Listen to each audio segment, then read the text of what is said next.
Hello नमस्ते सर्वांना, स्वागत आहे सर्वांचं जहागीरदार्स किचन अँड लाईफस्टाईलमध्ये। चिकनची एक भन्नाट अशी डिश बनवून कढईच तशीच्या तशी उचलून आम्ही निघालो होतो फार्म हाऊसवर।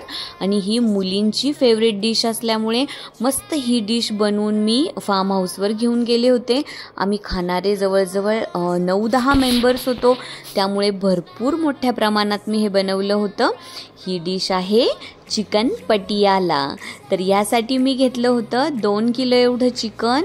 त्यानंतर सर्व बेसिक पावडर मसाले मी ह्यामध्ये ॲड केले होते, जसे की काश्मीरी लाल मिरची पावडर, माझा होममेड गरम मसाला, अगदी थोडीशी हळद, त्यानंतर धने पावडर, कसुरी मेथी आणि चवीपुरतं मीठ मी ह्यामध्ये ॲड केलं होतं।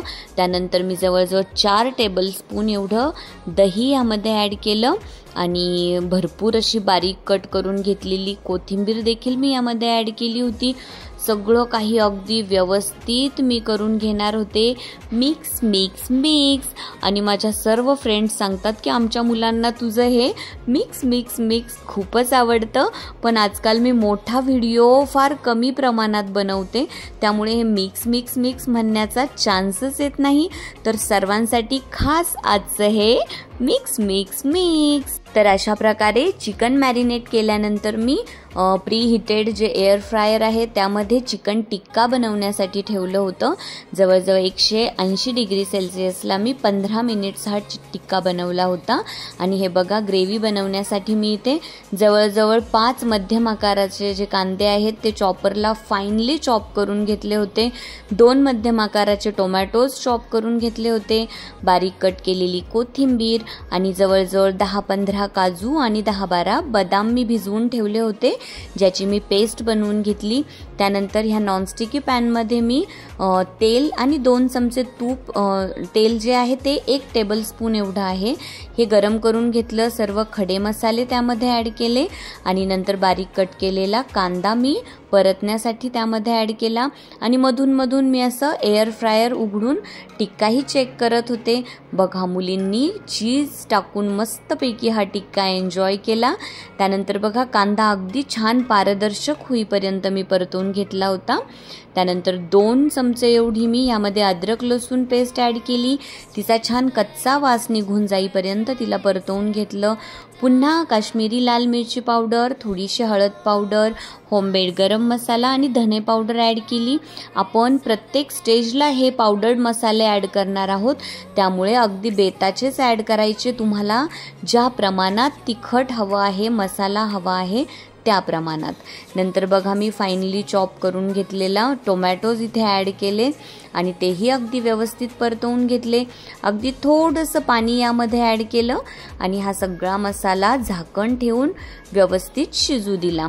आणि झाकण ठेवून छान शिजल्यानंतर काय केलं की आपल्याला पुढच्या स्टेजमध्ये, म्हणजे ह्या डिशच्या पुढील स्टेजमध्ये हा मसाला हवा असणार आहे। त्यासाठी मी जवळजवळ अर्धा एवढा परतलेला कांदा वगैरे बाजूला एका बोलमध्ये काढून ठेवला।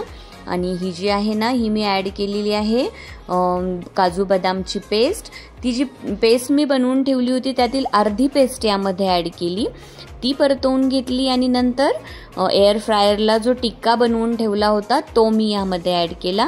एअर फ्रायर नसेल तर तुम्ही पॅनवर देखील हा टिक्का व्यवस्थित तयार करून घेऊ शकतात। त्यानंतर मी एका मोठ्या कढईमध्ये 1 टेबलस्पून एवढं तेल गरम करून घेतलं आणि कांदा, सिमला मिर्च, टोमॅटोज याचे जे मी क्यूब्स तयार करून घेतले होते ते ह्यामध्ये ॲड केले। आणि हे सगळं आपल्याला अगदी हाय फ्लेमवर व्यवस्थित परतवून घ्यायचं आहे।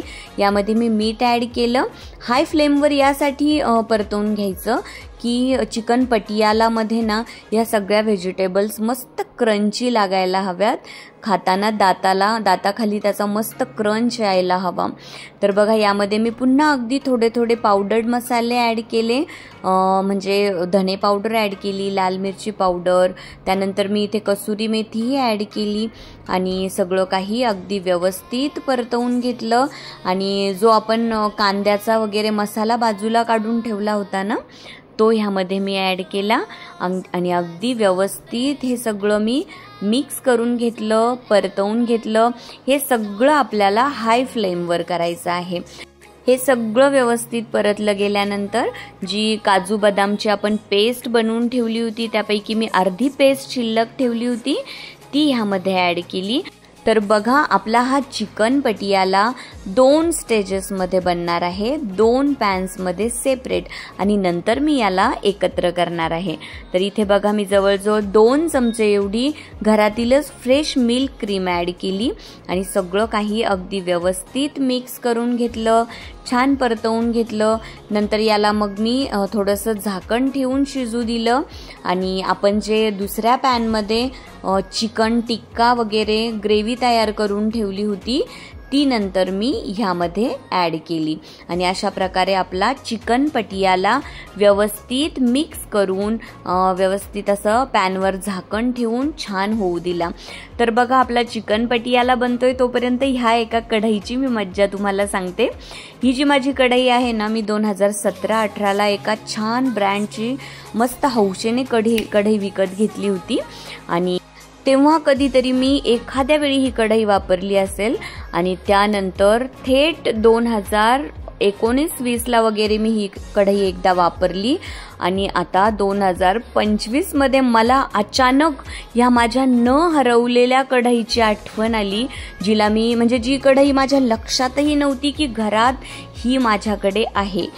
आणि एकदा असंच ऑनलाईन कढई वगैरे सर्च करत असताना माझ्या अचानक लक्षात आलं की अरे सेम ह्याच ब्रँडची आणि हीच कढई माझ्याकडे होती म्हणजे मी झपाट्याने पटपट ही कढई शोधून काढली आणि वापरायला काढली।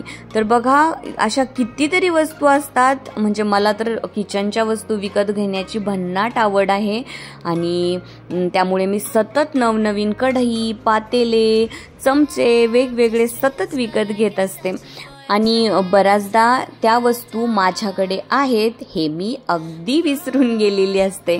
तर असो होतं असं कधी कधी आणि बघा आता शेवटी मी सगळ्यात शेवटी आपल्या ह्या चिकन पटियालामध्ये गरम मसाला स्प्रिंकल केला, मिल्क क्रीम ॲड केलं, कोथिंबीर ॲड केली आणि रेडी आहे ही मुलींची फेवरेट डिश चिकन पटियाला। हे सगळं कढईमध्ये असं उचलून आम्ही गाडीमध्ये ठेवलं आणि मस्त निघालो प्रवासासाठी। सर्वांनी आजची ही डिश आवडली असेल तर नक्की ट्राय करा, चॅनलला लाईक आणि शेअर सुद्धा करा, सबस्क्राईब करायला अजिबात विसरू नका। चला तर मग आम्ही निघालो होतो ही चिकन पटियाला ही डिश घेऊन मस्त शेतावर जाण्यासाठी आणि सर्वांनी इतक्या आवडीने हे सगळं खाणं खूपच मस्त वाटतं। Thank you so much, bye bye.